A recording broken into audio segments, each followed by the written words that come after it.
तो दोस्तों आज हम लोग दो अलग विषयों के ऊपर बातचीत करने जा रहे हैं, जहां पर एक खबर में अमेरिका और भारत को लेकर डिस्कशन किया जाएगा, जिसमें हम लोग ये जानने वाले हैं आज कि किस तरह से आने वाले समय में अमेरिकन सेनाएं भारत के ऊपर निर्भर होने जा रही है। तो वहीं पर दूसरी खबर में हम लोग बांग्लादेश को कवर करने जा रहे हैं। बांग्लादेश के अंदर चल रहे एनर्जी क्राइसिस, और ये जो एनर्जी क्राइसिस जनरेट हुआ है, इसके साथ साथ जो वहां पर आर्थिक क्राइसिस चल रहा है, इसमें भारत की भूमिका वगैरह, इन सभी को लेकर डिटेल में चर्चाएं करने जा रहे हैं। बताया ये जा रहा है कि इस समय बांग्लादेश की स्थिति बहुत ही ज्यादा जर्जर हो चुकी है, यानी जिस तरह की स्थितियां हम लोग पाकिस्तान या फिर श्रीलंका में देख चुके हैं, उनसे भी ज्यादा भयावह। तो चलिए आगे डिस्कशन करते हैं। आप बस अपने खुद के इस चैनल को सब्सक्राइब जरूर कर दीजिएगा। तो जैसा कि अभी तक आप जानते ही होंगे कि भारत की तरफ से अडानी ग्रुप द्वारा अपने एक पावर प्लांट जो कि झारखंड के गोंडा में स्थित है, वहां से लगभग 1600 मेगावाट बनने वाली बिजली, जो कि 100% है वहां की, ये बांग्लादेश भेज दी जाती है। और बताया जाता है कि बांग्लादेश के बदले हर महीने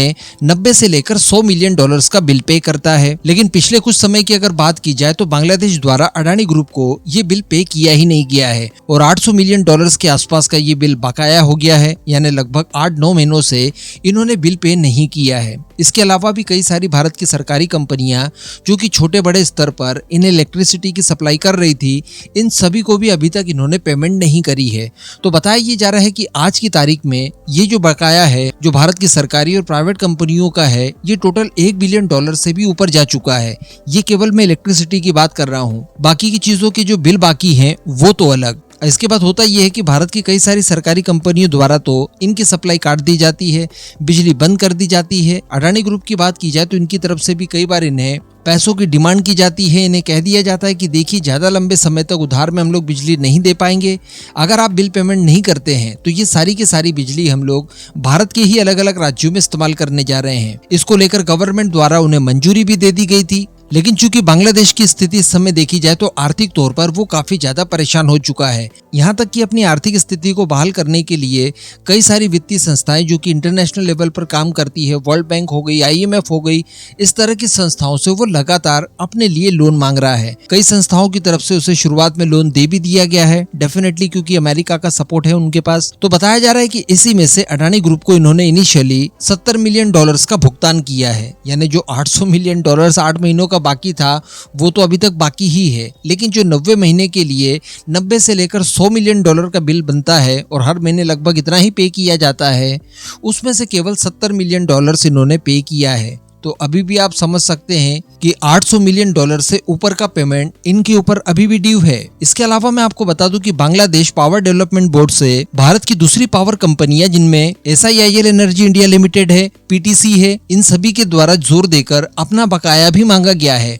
और जब तक बकाया ये लोग नहीं दे देते तब तक के लिए इनसे सॉवरेन गारंटी को लागू करने के लिए डिमांड की गई है। बताया जाता है कि बांग्लादेश को भारत की कुल 5 कंपनियां बिजली सप्लाई करती है, जिसमें से अभी तक केवल इन्होंने अडानी ग्रुप को ही पेमेंट किया है, वो भी आधा अधूरा। इसके अलावा SIIL एनर्जी इंडिया लिमिटेड जो कि इन्हें 250 मेगावाट बिजली, और PTC की बात की जाए जो कि इन्हें 200 मेगावाट बिजली की सप्लाई करती है, इनके भी पिछले 8 महीनों में 190 मिलियन डॉलर से अधिक का बकाया है। तो पता नहीं अब ये भारत की कंपनियों को किस तरह से ये बकाया पेमेंट करेंगे। जबकि इसी बीच खबर निकलकर ये भी आई थी, जो मैंने आपको कुछ समय पहले बताया था, कि इन्होंने 40 मेगावाट बिजली के लिए नेपाल के साथ भी डील की है, जिसमें ये लोग भारत का ही इंफ्रास्ट्रक्चर इस्तेमाल करेंगे, यानी नेपाल की बिजली भारत की ट्रांसमिशन लाइनों के जरिए बांग्लादेश भेजी जाएगी। तो वो भी शुरू हो जाएगी, तो उसका बिल अलग से हो जाएगा।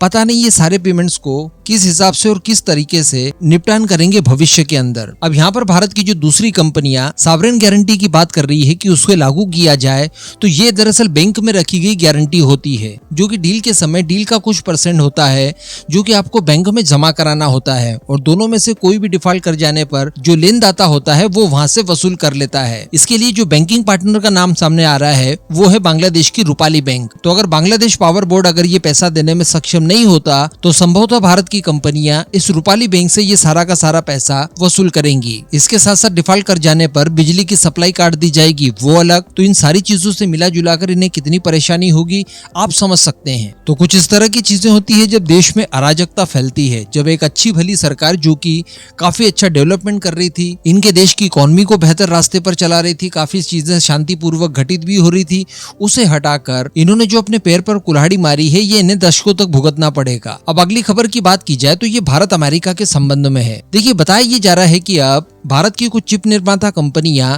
अमेरिकन सैन्य इस्तेमाल में लाई जाने वाली सेमीकंडक्टर और इलेक्ट्रॉनिक चिप्स का निर्माण करके उन्हें सप्लाई करेगी। जी हाँ, ये अपने आप में बहुत बड़ी बात है, क्योंकि वैसे ही चिप निर्माण के क्षेत्र में हम लोग काफी नए प्लेयर माने जाते हैं।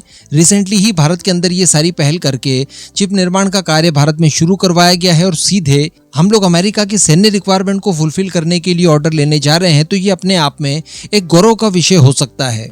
और ये जानकारी कहीं ऐसी वैसी जगह से नहीं आई है, बल्कि प्राइम मिनिस्टर मोदी के द्वारा खुद दी गई है। जब वो रिसेंटली अमेरिका के विजिट पर गए थे तो वहां पर इन्होंने भारतीय समुदाय को संबोधित करते हुए ये सारी जानकारियां दी। दरअसल मैं आपको बता दूं कि भारत में इस तरह की कुल 5 यूनिट स्टार्ट होने जा रही है, जहां पर इस तरह की चिप्स वगैरह का निर्माण किया जाएगा। जिसमें फिलहाल की अगर बात की जाए तो इनमें से 2 यूनिट्स बहुत ही जल्द इन चिप का निर्माण भारत के अंदर शुरू कर देगी, जिसका इस्तेमाल भारत के डोमेस्टिक मार्केट के साथ साथ एक्सपोर्ट में भी किया जाएगा। और एक्सपोर्ट के लिए सबसे बड़ा ग्राहक इस समय अमेरिका दिखाई दे रहा है। बताया ये जा रहा है कि भारत में निर्मित हुई इन चिप्स को अमेरिका की स्पेस फोर्स इस्तेमाल करने जा रही है। तो भारत की सैन्य रिक्वायरमेंट के साथ साथ अब हम लोग अमेरिका की सैन्य रिक्वायरमेंट को भी पूरा करेंगे। और अगर सप्लाई चेन से इस तरह से अमेरिका भारत के साथ इंगेज हो जाता है तो ये भारत के लिए दूसरे लिहाज से भी बहुत इंपॉर्टेंट होगा। यानी अमेरिका भी फिर इन फ्यूचर किसी तरह की सप्लाई चेन में बाधा भारत के लिए नहीं बन पाएगा, क्योंकि अगर वो ऐसा करता है तो हम भी जवाबी कार्रवाई कर सकते हैं। रिसेंटली हम लोगों ने जो इंजन का मामला देखा, इस तरह की चीजें शायद फ्यूचर में अमेरिका नहीं कर पाएगा। इन दोनों ही खबरों पर आपका क्या मानना है, नीचे कमेंट करके जरूर बताइएगा।